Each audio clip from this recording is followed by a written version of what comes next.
जय हिंद। स्वागत है आपका एसपी क्लासेज में। दोस्तों, आज हम देखने वाले हैं यूपीएससी मेंस में जो एसए का पेपर होता है और एसए के पेपर को कैसे सॉल्व कर सकते हैं, कौन कौन से इम्पोर्टेंट एसए हैं जो कि हर वर्ष पूछे जाते हैं और जहां से मोस्टली क्वेश्चन बनने का चांस रहता है, उसको हम देखेंगे और उस पर आप प्रैक्टिस करेंगे अधिक से अधिक, तो आप जो है एसए के जो पेपर होता है उसमें बहुत अच्छा मार्क्स ला सकते हैं। और ये एक स्कोरिंग पेपर होता है, तो अगर आप अच्छे से इसकी तैयारी करते हैं तो बहुत अच्छा आपका मार्क्स आ सकता है और आपका जो है जो आपका मेरिट लिस्ट आएगा उसमें फाइनल सिलेक्शन में आपको बहुत ज़्यादा हेल्प करेगा ये, और आपका रैंक बहुत अच्छा इम्प्रूव हो सकता है।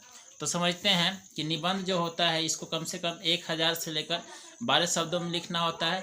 8 जो होता है उसमें से कम आपको 2 लिखना होता है। एक खंड में 4, एक खंड में 4, यानी कि 8 ऐसे में से आपको एक खंड से एक और एक खंड से एक, मतलब 4 में से एक और फिर 4 में से एक, ऐसे 2 ऐसे लिखने होते हैं 3 घंटे में। मोस्टली देखा जाए तो ऐसे जो होता है निबंध का पेपर, इसमें 2 तरह के ऐसे पूछे जाते हैं। एक तो मूर्त होता है जो कि सामान्य जीवन की घटनाओं पर आधारित होता है, समसामयिक जीवन जो होता है उस पर आधारित होता है।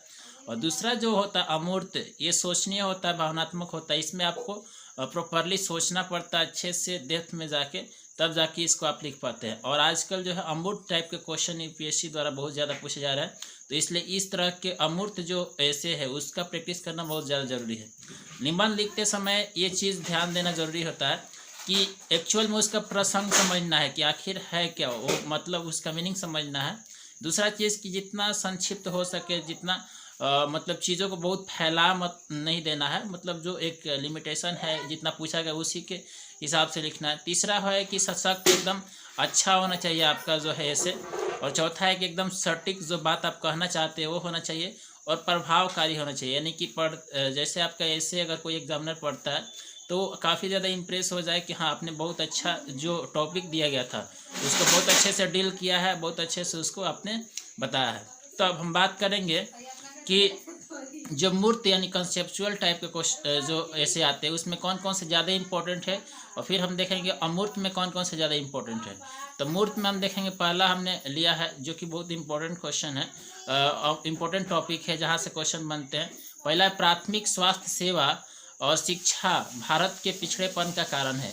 इस पे जो है मोस्टली आ सकता है कि जो प्राथमिक स्वास्थ्य है, स्वास्थ्य सेवा जो है और शिक्षा जो है भारत का जो पिछड़ने का कारण ये है, एक है ना।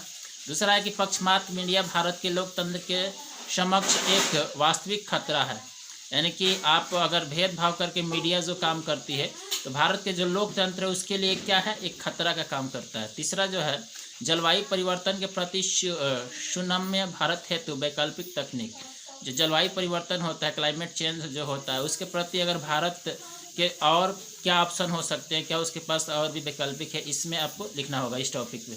अगला टॉपिक है भारत के सीमा विवादों का प्रबंधन एक जटिल कार्य है। जो भारत की सीमा है, चाहे वो चाइना और भारत का बॉर्डर हो, चाहे पाकिस्तान भारत का बॉर्डर हो, तो उसकी किस तरह से उसका प्रबंधन करना एक काफ़ी मुश्किल काम होता है। उस पर आपको 1000 से 12 शब्दों में निबंध लिखना पड़ेगा ना। अगला टॉपिक है भारत में अधिकतर कृषकों के लिए कृषि जीवन निर्वाह का एक समक्ष स्रोत नहीं रही है।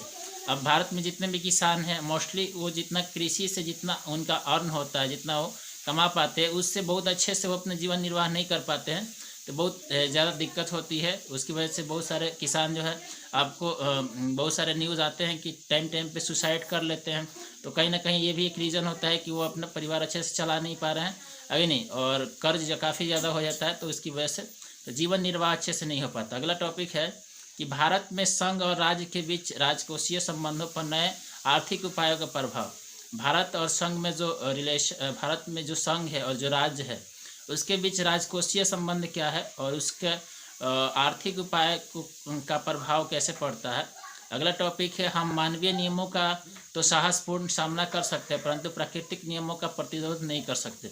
जब मनुष्य द्वारा कोई भी प्रॉब्लम क्रिएट किया जा रहा है उसको आसानी से सॉल्व किया जा सकता है, लेकिन अगर नेचुरल कोई भी प्रॉब्लम क्रिएट होता है उस पर आपको जो है कंट्रोल करना काफ़ी आसान नहीं होता है। चाहे वो बाढ़ हो गया, भूकंप हो गया, इसको मतलब कंट्रोल किया जा सकता है लेकिन बहुत ज़्यादा मात्रा में नहीं किया जा सकता, ये एक रीज़न हो सकता है। अगला टॉपिक है संघीय भारत में राज्यों के बीच जल विवाद, है ना। जो संघीय भारत है उसमें राज्यों के बीच किस तरह से जल विवाद हो जाता है, इस पे आपको लिखना है। अगला टॉपिक है साइबर स्पेस और इंटरनेट दीर्घ अवधि में मानव सभ्यता के वरदान अथवा अभिशाप।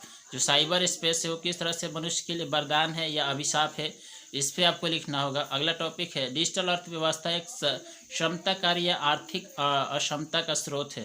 जो डिजिटल अर्थव्यवस्था जो भी आ रहा है वो एक अच्छा है या फिर बुरा है, उसमें क्या असमानता है, इसके बारे में आपको लिखना होगा। अगला टॉपिक है कि भारत में लगभग रोजगार विहीन समृद्धि आर्थिक सुधार की विसंगति या परिणाम। भारत में जो भी रोजगार संबंधी कार्य हो रहा है उसमें सुधार हो रहा है या फिर उसका क्या परिणाम आ रहा है, उसमें सही है या नहीं है, जिस हिसाब से काम हो रहा है उस हिसाब से परिणाम आ रहा है कि नहीं आ रहा है, ये चीज़। भारत के सम्मुख संकट नैतिक या आर्थिक प्रौद्योगिकी मानव शक्ति को विस्थापित नहीं कर सकती है ना। भारत के सम्मुख जो नैतिक या आर्थिक जो है जो सम्मुख संकट है, मतलब नैतिक है कि आर्थिक है। अगला टॉपिक है प्रौद्योगिकी मानव शक्ति को विस्थापित कर सकती है कि नहीं। जो टेक्नोलॉजी है मनुष्य की जो शक्ति है उसको हरा सकती है कि नहीं। अगला टॉपिक है क्या पूंजीवाद द्वारा समावेशित विकास हो पाना संभव है। पूंजीवाद से हम सबका विकास एक साथ कर सकते हैं या नहीं। पर्यटन क्या भारत के लिए एक अगला बड़ा प्रेरक हो सकता है। जो पर्यटन होता है भारत के लिए एक बहुत अच्छा इंस्पायरिंग चीज़ हो सकता है या नहीं, इस पर आपको लिखना होगा। तो ये जितने भी थे ये मूर्त टाइप के थे, इस पे लिखना थोड़ा आसान होता है। लेकिन अब जो बात करेंगे अमूर्त टाइप के जो ऐसे आते हैं नॉन कॉन्सेप्चुअल, इस पे थोड़ा लिखना काफ़ी मुश्किल होता है। तो इस तरह के जो अमूर्त जो निबंध आते हैं इसको प्रैक्टिस करना काफ़ी ज़रूरी है। और इसके लिए आप कोई बुक ले सकते हैं, जैसे निबंध का दृष्टि का एक बहुत अच्छा निबंध का आता है उसको ले सकते हैं, या फिर और भी बहुत सारी बुकें आती है। तो कोई भी एक निबंध का बुक आप प्रेफर कर सकते हो, वहाँ पे आपको अच्छा आइडिया लग जाएगा किस तरह से निबंध को डील करना है। अगला टॉपिक है अमूर्त वाला में मनुष्य होने और मानव बनने के बीच का एक लंबा सफर ही जीवन है।